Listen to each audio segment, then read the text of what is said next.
የእርስ በርስ ጦርነትን የውጭ ዜና ላይ ካልሆነ አያውቁትም። የጎሳ ፖለቲካ ሲያልፍም አይነካካቸው። የጥይት ድምፅ የሚሰሙት ለበዓል መድፍ ሲተኮስ ብቻ ነው። አፍሪካ ውስጥ ዲሞክራሲ ምንድነው ሲባል እኛ ምን አውቀን እነሱን ጠይቁ ነው የሚባለው። የሰይጣን ጆሮ ይደፈንና ሀገራቸው ከእንግሊዝ ቅኝ ግዛት ነፃ ከወጣችበት እንደ አውሮፓውያን አቆጣጠር ከ1966 ጀምሮ ይሄው ላለፉት 59 ዓመታት መንግስት የምትቀይረው ዓለም በመሰከረለት ነፃና ፍትሃዊ ምርጫ ብቻ ነው። ዜጎቿ ለአፍሪካ ሀገራትን ማብቂያ የለሽ የእርስ በርስ ጦርነትና የመፈንቅለ መንግስት ዜና ሲሰሙ እንደው አፍሪካውያን ምን ይሻላቸው ይሆን እያሉም ያዝኑልናል። ከኛ ጋር ተጨፍልቀው ስማቸው ባልዋሉበት መዋሉም ያሳዝናቸዋል። በዚች ሀገር ሙስና ነውር ነው። በዓለም አቀፍ መመዘኛዎች ነጥብ ተሰጥቷት ከ54 የአፍሪካ ሀገራት ሙስና በብዛት ከማይፈጸምባቸው ሶስተኛ ደረጃ ላይ ተቀምጣለች። ይህ የሆነው በሀገሪቱ ለሙስና የሚሆን የሚበላ ሀብት ስለሌለ እንዳይመስላችሁ። በአፍሪካ ደረጃ የናጠጠች ሀብታም የሚል ማዕረግም ተሰጥቷታል። በመረጃ እንንገራችሁ። የዜጎቿ አማካኝ የነፍስ ወከፍ ገቢ $20,000 ነው። የአፍሪካውያን አማካኝ 2900፣ የዓለምም ቢሆን $13,000 መሆኑን ያስታውሱ። የዜጎቿ ገቢ ከአፍሪካም ከዓለምም አማካኝ በእጅጉ ይበልጣል። እድሜ ለሰላሟ ላለፉት 5 አስርት ዓመታት ኢኮኖሚዋ እንደ ሸምበቆ እንደተመዘዘ ነው። ለዜጎቿ ሕክምናን በነጻ ታቀርባለች። አይበለውና ሕክምናው በአገር ውስጥ የማይቻል ሆኖ ወደ ውጭ ሀገራት ሪፈር ቢባሉ ዜጎቿ እርዳታ ፍለጋ የሰው ፊት አይገርፋቸውም። መንግስት ሙሉ ወጫቸውን ሸፍኖ በውጭ ሀገራት ያሳክማቸዋል። ልጆቻቸው ዩኒቨርሲቲ እንዲገቡ አባት ጥማድ በሬውን እናት የልጅነት ጌጧን አይሸጡም። መንግስት ዩኒቨርሲቲ ለሚገቡ ልጆች ትምህርት በነፃ ማቅረቡ ሳያንስ በየወሩ ከፍተኛ የሚባል የኪስ ገንዘብም ይሰጣቸዋል። ውጭ ሀገር ሄደው መማር የሚያስችላቸው ውጤት ካመጡም መንግስትን ይጭነቀው እንጂ ቤተሰብ ምን ተዳው። ለተጓዥ ተማሪዎች ሙሉ ወጫቸውን ይሸፍንላቸዋል። ባጭሩ እዚህ ሙስና የሌለው የሚበላ ስለሌለ ሳይሆን የሚበላ ሹመኛ የሚያስበላ ስርዓትም ስለሌለ ነው። ደግሞ ሰላማዊ ናቸው። እንግዳ ተቀባይ፣ ሳቅና ጨዋታ የሚቀናቸው፣ ለመተዋወቅ የሚቀኑ፣ ለመላመድ የማይከብዱ ህዝቦች፣ በዛ ላይ የተማሩም ናቸው። ያውም 90 ከመቶ። እንዲሁ ነው ተፈጥረው ግን እንዳይመስላችሁ። ሀገራቸው ነፃ ስትወጣ ከሩዋንዳና ብሩንዲ ቀጥላ የዓለማችን 3ኛዋ ድሃ ሀገር ነበረች። ጥቋቁር ልጆቿ ግን የምድራችንን ጎስቋላዋን እናት ሀገራቸውን ተረክበው እንደ አዲስ ፈጠሯት። በየትኛውም የዓለም ክፍል ሆነው ጥቁር ሀገር መፍጠር ይችላሉ የካሏችሁ በኩራት አዎን በሏቸው። ምሳሌ ብላችሁ አንድ ስም ጥሩላቸው፣ ቦትስዋና። በአፍሪካ ምድር የሀገራቸውን ታሪክ በወርቃማ ቀለም የጻፉ የጥቋቁር ፈርጦችን ታሪክ ከጨዋ ህዝቦቿ ኑሮ እያጣቀስን አስደናቂዋን ሀገር እናስጎበኛችኋለን። አብራችሁን ቆዩ።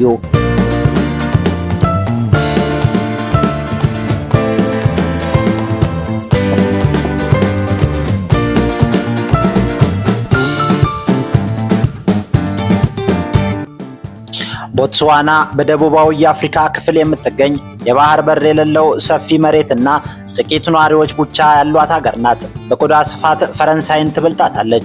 በተቃራኒው ግን ፈረንሳይ 68 ሚሊዮን ዜጎች ሲኖሯት የቦትስዋና ደግሞ 2.5 ሚሊዮን ብቻ ነው። ቦትስዋና ሀብታም ለመሆኗ 2 ምክንያቶች ይጠቀሳሉ። የመጀመሪያውና ምትክ የማይገኝለት ሀብቷ በአፍሪካ ምድር ማንም የማይጠብቀው በየትኛው የዓለም ሚዲያ ተወርቶለት የማያውቀው የፖለቲከኛ ልጆቿ ብስለትና ከምንም በላይ ለህሊናቸው ያሳደራቸው ጨዋነታቸው ነው። ጨዋ ልጆቿ አመዱ ንፍ ብለው አቧራውን አራግፈው እናት ሀገራቸውንና ምስኪን ህዝቦቿን ከድህነት አራንቋ ከፍ ወዳለው የሀብት ማማ ተሸክመዋቸው ወጥተዋል። ቦትስዋና ነፃ ስትወጣ ፕሬዝዳንት ሆነው የተሾሙት ሰር ሳሪትሴ ዋቸቬሜ ባፈሪካማ ነበሩ። ባጭሩ ፕሬዝዳንት ካማል እንላቸው እንችላለን። ስማቸው በዓለምም በአፍሪካም በብዛት አይታወቅም። ምግባራቸው ግን የአንድን ሀገር ህዝብ ከታላቅ መከራ የታደገ ነውና በዜጎቻቸው ዘንድ ለዘላለም ሲታወሱ ይኖራሉ። ፕሬዝዳንት ካማ ቦትስዋናን ከቅኝ ገዢዋ እንግሊዝ ሲረከቧት በሀገሪቱ የነበረው የመንግስት መሰረተ ልማት 12 ኪሎ ሜትር ብቻ ነበር። ልብ ያድርጉ፣ ስለ አንዲት ሉዓላዊ ሀገር የመንገድ ሽፋን ነው የምንነግራችሁ። ነፃ ስትወጣ 12 ኪሎ ሜትር ያውም የአስፓልት ሳይሆን የጥርጊያ መንገድ ብቻ ነበራት። ምክንያቱም ቀኝ ገዢዎች መንገድ የሚገነቡት ሀገራቱ የሚዘረፍ ሀብት ሲኖራቸው ብቻ ነው። ቦትስዋና ደግሞ እንኳንና የምታዘርፈው ለራሷ የምትልስ የምትቀምስ ያልነበራትምና ገንዘባቸውን ሊያባክኑባት አልፈለጉም። ፕሬዝዳንት ካማ የተረከቧት ቦትስዋና ዲግሪ የነበራቸው ዜጎቿ ቁጥር 22 ብቻ ነበር። ሃይስኩል የደረሱት ደግሞ 100። የዜጎቿ የነፍስ ወከፍ ገቢም $80 ብቻ ነበር። በበኋላ የቆረቆንደሉ ነፃ ልትወጣ ሰሞን ለሁለት ተከታታይ ዓመታት በከፍተኛ ድርቅ ተመታች። በዚህ ምክንያት ከዜጎቿ ገሚሱ በረሃብ ገሚሱ በተላላፊ በሽታ ይረግፉ ነበር። እንኳንና ዜጎቿን ሆስፒታል ወስዳ ልታክም የመከላከያ ክትባት መስጠት የምትችል ሀገር አልነበረችም። የዓለማችን የመጨረሻዋ ድሃ ሀገር እጃቸው ላይ የወደቀችባቸው ፕሬዝዳንት ካማ የህዝባቸው ድህነት የሚረብሻቸው ጾሙን ማደሩ እንቅልፍ የሚነሳቸው ይሁን እንጂ በግላቸው ግን ድህነትንም ሆነ ጾምን ማደር በወሬ ካልሆነ በስተቀር በቅርበት አያውቁትም። የንጉስ ልጅ ልዑል ነበሩ። ቦትስዋና ጨለማ ውስጥ በነበረችበት በዚያ ዘመን ኦክስፎርድ ዩኒቨርሲቲ የተማሩ ከእንግሊዟ ንግስት ኤልሳቤት እጅ ሰር የሚል ማዕረግ የተሰጡ የተከበሩ በሁሉም ነገር የበቁ ሰው ነበሩ። ሀገራቸውን ከእንግሊዞች እጅ ሲረከቡ ግን በህዝባቸው ደረጃ ዝቅ ማለትን መረጡ። ችግሩ ግን ከሰውየው ለህዝባቸው መቆርቆርና አርቆ ሐሳቢነት ውጪ ሀገራቸው ዜጎቿን ከችግር የሚያወጣ የሚታይ የሚጨበጥ ምንም ነገር አልነበራትም። እናም ህዝባቸውን ለመታደግ የሚከተለውን ፊልም የሚመስል መንገድ መከተል ነበረባቸው።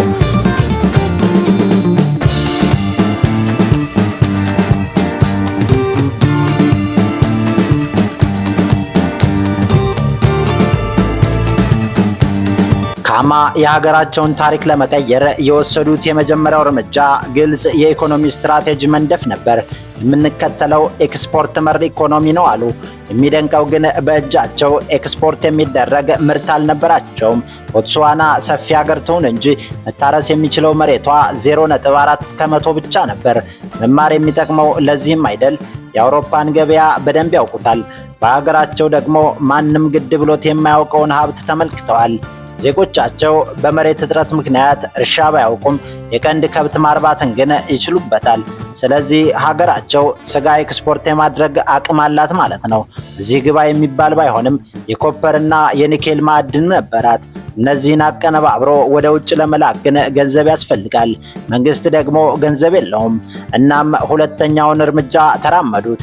የምንከተለው ነፃ ኢኮኖሚ ነው አሉ። ዝቅተኛ ታክስና ሙስና የሌለበትን ግልጽና ቀጥተኛ የመንግስት አሰራር ዘረጉ። የውጭ ባለሀብቶች ወደ ቦትስዋና ገቡ። ይህም የሌላቸውን ገንዘብ አመጣው። በእርግጥ ይሄኛው መንገድ አዋጭ ቢሆንም ጊዜ ይፈልጋል። በድርቅ ለተጎዳው በበሽታ ለሚያልቀው ህዝባቸው ቶሎ መድረስ ነበረባቸው። እናም ብድር ማፈላለግ ጀመሩ። ምሁርነታቸው የት መሄድ እንዳለባቸው እየመራቸው፣ መልካም ስማቸው ዋስትና ሆኗቸው ከአይኤምኤፍ ብድር ተለቀቀላቸው። ገንዘቡ ሲገኝ ግን አንድ ብቻቸውን የማይወጡት ችግር ገጠማቸው። ዜጎች የሚታከሙበት ሆስፒታል፣ ልጆቻቸው የሚማሩበት ትምህርት ቤት፣ መንገድም ሆነ ሌሎች መሰረተ ልማቶች የሚገነቡት በተማሩ ሰዎች ነው። የያኔዋ ቦትስዋና ደግሞ ትምህርት በደረሰበት ደርሳ የማታውቅ ጨዋ ነበረች። እናም ዜጎች ተምረው ቦታውን መረከብ እስኪችሉ ሙያዊ እውቀትንና ክህሎት በሚፈልጉ ቦታዎች ላይ እንግሊዛውያን አብረውኝ ይስሩ ሲሉ ከእንግሊዝ መንግስት ጋር ተደራደሩ። በወቅቱ ጥሩ የተማረ ኃይል ከነበራት ዚምባብዌም ባለሙያዎችን አስመጡ። በህመም ለሚሰቃዩ ዜጎቻቸው ክትባት በስፋት ተዳረሰ። ትምህርት ቤትና የጤና ተቋማትም ተስፋፉ። በቀንድ ከብት እርባታ ለተሰማሩ ዜጎቻቸው ከፍተኛ ድጎማም አደረጉ። ለመሰረተ ልማት ተደራሽነት እንዳመች ከተማነት እንዲስፋፋም አደረጉ። እንዲህ ውብ ሁና የምታዩት ዋና ከተማቸው ጋቦረኒም ያኔ ነው የተቆረቆረችው።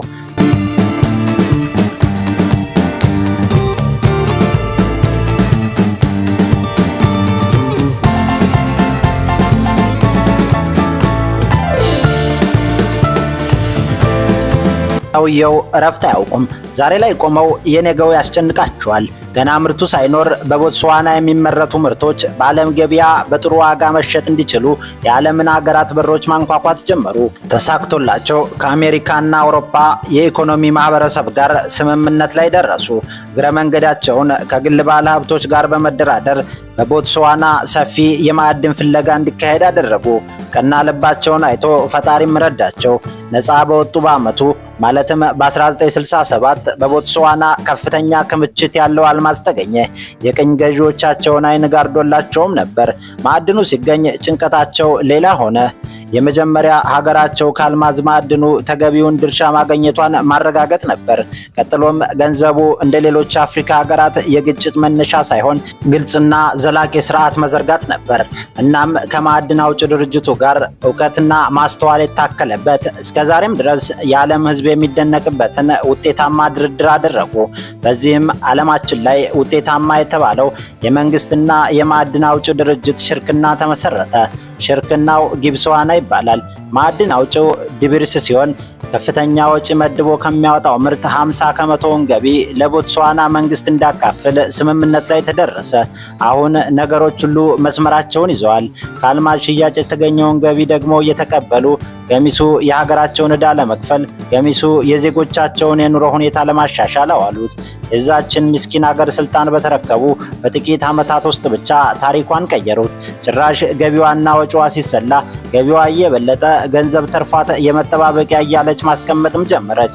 የዓለማችን ሶስተኛዋ ድሃዋ ሀገር የሚለው ስሟም የዓለማችን በፍጥነት በማደግ ላይ ያለች ሀገር በማለት ተተካ። የሰው ፍጹም ባይኖረውም የወቅቱ የቦትስዋና መሪዎች ግን ፍጹም ነበሩ ይባላል። ያን ሁሉ ገንዘብ እያገኙ ለህዝባቸው ኑሮ ሲለፉ የሀገሪቱ ፕሬዝዳንትና ሚኒስትሮቻቸው ከአንድ ድሃ ቦትስዋናዊ የተሻለ ህይወት እንዳልነበራቸው በአካል የሚያውቋቸው በህይወት ያሉ የሀገሪቱ ዜጎች ዛሬም በኩራት ይመሰክሩላቸዋል።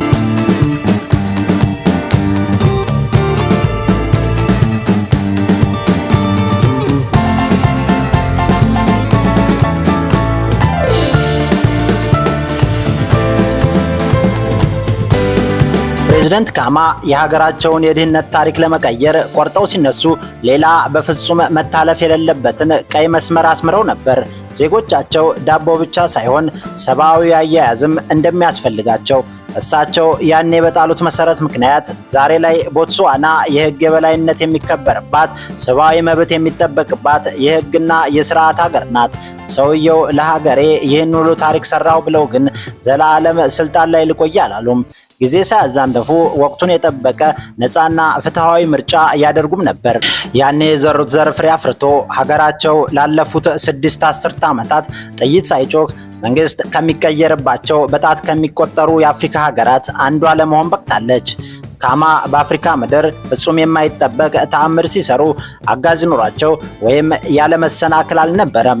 ሀገራቸው የተማረ ዜጋ እንዳልነበራት ነግረናቸዋል። ሁሉም በሚባል ደረጃ በስራቸው የነበሩ ባለሙያዎች እንደሳቸው በሀገር ፍቅር የነደዱ ዜጎች ሳይሆኑ የተሻለ አማራጭ ሲያገኙ ጥለው የሚሄዱ ለሚከፈላቸው ደሞዝ ሲሉም የሚሰሩ የሌላ ሀገራት ዜጎችም ነበሩ። ከምንም በላይ ጎረቤቶቿ ደቡብ አፍሪካ፣ ናሚቢያና ሮዴዥያ በአፓርታይድ ቅኝ ግዛት ስር ነበሩ። ቦትስዋና በአካባቢው ከቅኝ ግዛት ነፃ ያወጣች ብቸኛዋ ሀገር ነበረች። በዙሪያዋ የሚገኙ ሀገራትን ቀጥቅጦ የሚገዛው የአፓርታይድ መንግስት ደግሞ አንድ ጥቁር ወጣት መሪ ሀገሩን በዚህ ደረጃ በስኬት ጎዳና መምራቱ በስሩ በሚገኙ ሀገራት ክፉ ምሳሌ እንዳይሆን አስግቶታል። እናም የሚችለውን ሁሉ እያደረገ ሊያደናቅፈው ይጥራል። እስከዚህ ጊዜ ድረስ ቦትስዋና ከፖሊስ ውጭ የመከላከያ ሰራዊት አልነበራትም። የአፓርታይድ መንግስት በከፍተኛ ደረጃ ሲፈታተናቸው ግን ለዳቦ እንጂ ለጥይት መግዣ ገንዘብ አናወጣም የሚለውን መሪያቸውን ትተው የሀገር መከላከያ ሰራዊት ግንባታቸውን እንደ አውሮፓውያን አቆጣጠር ሚያዝያ 15 ቀን 1977 በጸደቀ አዋጅ አስጀመሩት። ሀገራቸው ነፃ ከወጣች ከ11 ዓመታት በኋላ መሆኑ ነው። ፕሬዝዳንት ካማ ውጫዊ ብቻ ሳይሆን ውስጣዊም ጫና ነበረባቸው። የጤና ይህንን ሁሉ ተአምር ለሀገራቸው የሰሩት ከጽኑ የልብና የስኳር ህመማቸው ጋር እየታገሉ ነበር። እንደ አውሮፓውያን አቆጣጠር ሐምሌ 13 ቀን 1980 ግን ለቦትስዋናና ለዜጎቿ ጥሩ ቀን አልነበረችም። ቦትስዋናን የሰው ልጅ አእምሮ ሊያስበው ከሚችለው በላይ ተአምር በሆነ የለውጥ ጎዳና የመሯት የቁርጥ ቀን ልጇ አቅም ከዳቸው። ደከመኝ ሰለቸኝ ሳይሉ ከህመማቸው ጋር እየታገሉ ህዝባቸውን ከድህነት አረንቋ አውጥተው የስኬትን መንገድ እንዳስጀመሩት በ59 ዓመታቸው ከዚች ዓለም ድካም አረፉ።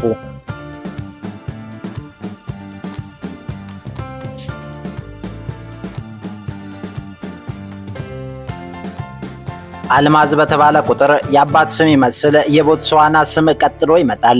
ዓለማችን ላይ ብዙ አልማዝ በማምረት ከሩሲያ ቀጥሎ ሁለተኛ፣ ጥራት ያለው አልማዝ በማምረት ደግሞ ቁጥር 1 ደረጃ ላይ ትቀመጣለች። የአትሌቲክስ ስፖርት የሚከታተሉም ከሆነ በአጭር ርቀት ሩጫ ዓለምን ባስደመሙት ልጆቿ ምክንያት ስሟን ሰምተውት ሊሆን ይችላል። ለዛሬው ግን ሰምተው ስለማያውቁት የዜጎቿ ኑሮ እንንገራችሁ። ዛሬ ላይ በቦትስዋና ታሪክ ተቀይሯል። 12 ኪሎ ሜትሩ የጥርጊያ መንገድ ወደ 32000 ኪሎ ሜትር የአስፓልት መንገድ አድጓል። መንገዳቸው ተደራሽነቱ ሲገርመን ጥራቱ ያስቀናል። ተጓዦቻቸውን ልክ እንደ ሹሞቻቸው ከፍ ዝቅ እያደረጉ የሚያንገለታቱት የአፍሪካ መንገዶች እዚህ ቢመጡ የምር በቅናት በተንጨረጨሩ ነበር። ወይ ደግሞ ማን ያውቃል የምን ክፉ ማስለመድ የሚን ፊት መስጠት ነው ብለው ይበሳጩባትም ይሆናል። የቦትስዋና የአስፓልት ጥራት ግን በዓለም አቀፍ መስፈርት ተመዝኖ 91 ከመቶ አግኝቷል። ይሄኛውም በአፍሪካ ደረጃ ከ1 እስከ 3ኛ ከተቀመጡት መካከል አንዱ ነው። ቦትስዋና ከመዝገበ ቃላት ውስጥ ነፃ የሚለውን ቃል አብዝታ ተወደዋለች። ቦትስዋናዊ ነዎት እንበል፣ ገበሬ መሆን ፈለጉ፣ ነገር ግን ገንዘብ የለዎትም። ከእርስዎ የሚጠበቀው ገበሬ መሆን ፈልጋለሁ፣ ገንዘብ ግን የለኝም ማለት ነው። መንግስት ትራክተር ልኮ መሬትዎን በነፃ ያርሰዋል። ምርጥ ዘርና ማዳበሪያም በነፃ ያቀርባል።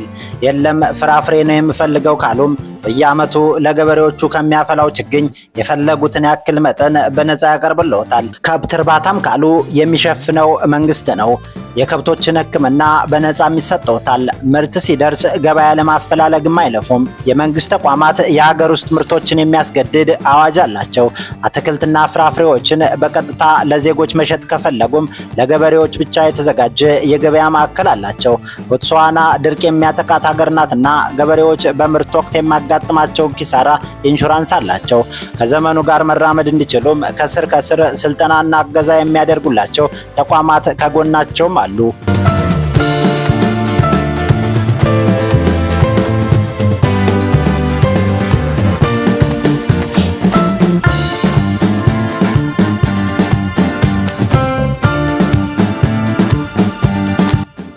ቦትስዋና የመኖሪያ ቤት ውድ ከሆነባቸው የአፍሪካ ሀገራት አንዷ ናት።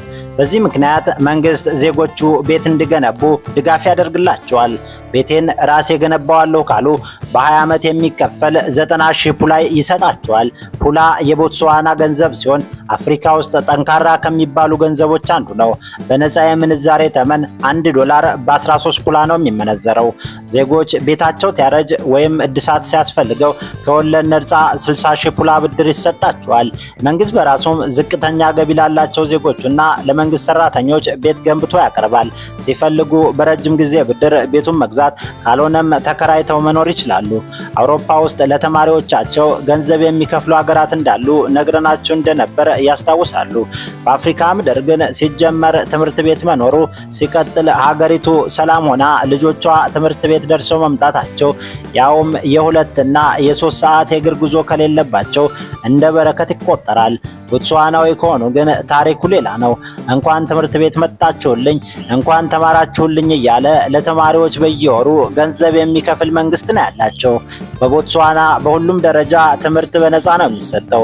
የመንግስትን መመዘኛ አሟልተው ዩኒቨርሲቲ የገቡ ተማሪዎች ደግሞ እንደ ትምህርት ደረጃቸው በወር ከ184 እስከ 217 የአሜሪካ ዶላር የኪስ ገንዘብ ይሰጣቸዋል። በአሁናዊ ምንዛሬ ካሰላ ነው ከ23 እስከ 28 ሺህ ብር እንደማለት ነው። ይህ የዩኒቨርሲቲ መምህራን ደመወዝ እንዳይመስላቸው። ለዩኒቨርሲቲ ተማሪዎች ከነፃ ትምህርት በተጨማሪ በየወሩ ለኪስ እየተባለ የሚከፈላቸው እንጂ ተማሪዎቹ ከገጠር የመጡ ከሆኑ ደግሞ ክፍያው እስከ $300 ከፍ ይላል። ከሀገር ወጥተው በየትኛውም የዓለም ክፍል ቢማሩ መንግስት እዛም አለ፣ ወጫቸውን ይሸፍንላቸዋል። ይህንን ላደረገበት መንግስት ከዜጎቹ የሚፈልገው አንድ ነገር ብቻ ነው።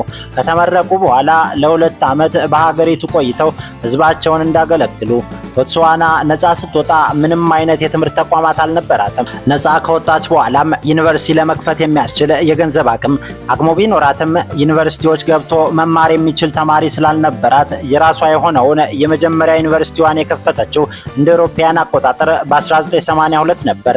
በሀገሪቱ ታሪክ የመጀመሪያ የሆነው ዩኒቨርሲቲ ኦፍ ቦትስዋና የተገነባው በዘመቻ በተደረገ የገንዘብ መዋጮ ነበር። ዘመቻው አንድ ሰው አንድ በሬ የሚል መርህ ነበረው። አንድ ገበሬ አንድ በሬ ያዋጣል። በሬ የሌላቸው ፍየል፣ ዶሮ፣ እንቁላል ሳይቀር ያላቸውን ያዋጡ ነበር። ዛሬ ላይ ዩኒቨርሲቲ ኦፍ ቦትስዋና አፍሪካ ውስጥ ከሚገኙ 1100 ዩኒቨርሲቲዎች በትምህርት ጥራት 37ኛ ደረጃ ላይ ይቀመጣል። 15000 ተማሪዎችን የማስተናገድ አቅምም አለው። ዛሬ ላይ ቦትስዋና 10 ዩኒቨርሲቲዎች አሏት። የምህንድስና፣ የነርሲንግ፣ የመምህርነትና የአካውንቲንግ ሙያዎችን የሚያስተምሩ 8 የሙያ ኮሌጆች፣ 250 የሁለተኛ ደረጃና 800 የመጀመሪያ ደረጃ ትምህርት ቤቶችም አሏት። ምነው የተቋማቱ ቁጥር አነሰ እንዳይሉን የአጠቃላይ የዜጎቿ ቁጥር 2.5 ሚሊዮን ብቻ መሆኑን አይርሱ። በቦትስዋና ሕክምና በነፃ ነው የሚሰጠው። ከሀገሪቱ ወደ የትኛውም አቅጣጫ ቢሄዱ በየ8 ኪሎ ሜትር ርቀት ላይ የመንግስት ሆስፒታል ወይም ክሊኒክ ያገኛሉ። ቦትስዋና ዛሬም ድረስ የተማሩ ሰዎች እጥረት አሉባት። በሀገሪቱ ከሚገኙ የጤና ተቋማት 98 ከመቶ የሚሆኑት የመንግስት ሲሆኑ የቦትስዋና ዜግነት ያላቸው ሐኪሞች ቁጥር ግን 21 ከመቶ ብቻ ነው። 79 ከመቶ የሚሆኑት ከሌላ የዓለም ሀገራት የመጡ ናቸው። ኢትዮጵያውያንን ጨምሮ ዚምባብዌያንና ናይጄሪያውያን ሐኪሞች ይበዙባቸዋል።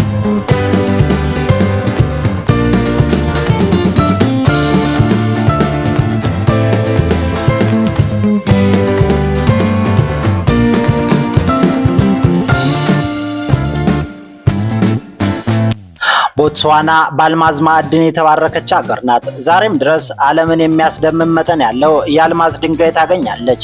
በ2024 ያገኘችው 2494 ካራት አልማዝ ደግሞ ከዛሬ 100 ዓመት በፊት በደቡብ አፍሪካ ከተገኘው 3106 ካራት አልማዝ በኋላ ሁለተኛው ትልቁ አልማዝ ሆኖ ተመዝግቧል።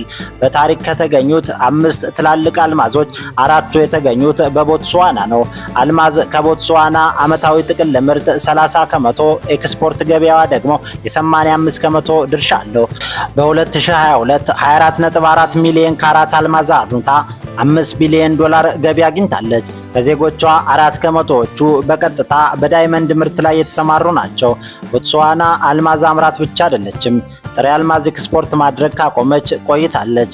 እዚሁ በአገር ውስጥ ቆርጣና ሰማምራ የመጨረሻውን ምርት መሸጥ ጀምራለች። የቦትስዋና ሁለተኛው ገቢ ከቱሪዝም የሚገኝ ነው። የዱር እንስሳት መንጋን ለማየት ወደ አፍሪካ የሚመጡ ቱሪስቶች የመጀመሪያ ምርጫቸው ቦትስዋና ናት። ኦካቫንጎ ደልታ፣ ቾቤ ብሔራዊ ፓርክና ካላሪ በረሃ ዋናዎቹ የቱሪስት መዳረሻዎቿ ናቸው።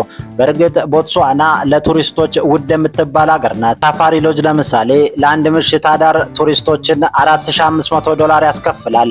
የቦትስዋናን ቪዛ ማግኘትም ቢሆን ተመሳሳይ መስህብ እንዳላቸው ኬንያ፣ ታንዛኒያ እና ደቡብ አፍሪካ ቀላል አይደለም። ቪዛ ለማግኘት ጠንካራ ፓስፖርት ካለዎት ወራትን ካልሆነ ግን ዓመታትን መጠበቅ ይኖርበታል። በዚህ ምክንያት ቦትስዋና ከቱሪዝም ልታገኘው የሚገባውን ያህል ገንዘብ እያገኘች አይደለም የሚሉም አሉ። ዝንጉላ ቦትስዋና ከዛምቢያ ከዚምባብዌና ናሚቢያ የሚዋሰኑበት አስደናቂ ስፍራ ነው። ማህበራዊ ሚዲያ ላይ የሚዘዋወር የአካባቢውን ፎቶ ተመልክተውም ሊሆን ይችላል። ያ ቦታ እዚህ ነው የሚገኘው። ካዝምቡላ አራትዮሽ ይባላል። እዚህ ድልድል ላይ ቆመው የአራት ሀገራትን ይመለከታሉ። ቦትስዋና፣ ዛምቢያ፣ ዚምባብዌና ናሚቢያ ዛምቢዚና ቾቢ ወንዞች የሚዋሃዱበት ስፍራም ነው። ቦትስዋናና ዛምቢያ ተባብረው ይህንን ድንቅ ድልድል ሰርተውታል። ከዚህ ወደ ቦትስዋና ቢሄዱ ካሳኔ የምትባለውን ከተማ ያገኟታል። ወደ ዛምቢያ ከተጓዙ ሊቪንግስቶንና ሲሸኬ ከተሞች ጠብቀውታል። የናሚቢያዋ ካቲማ ሞሌሎም ከዚህ ብዙም አትርቅም። ከምንም በላይ የሚያጓጓው የቪክቶሪያ ፏፏቴም እዚሁ አቅራቢያ ነው የሚገኘው። እናም እዚህ ከመጡ ቪክቶሪያ ፏፏቴን ሳያዩ እንዳይመለሱ።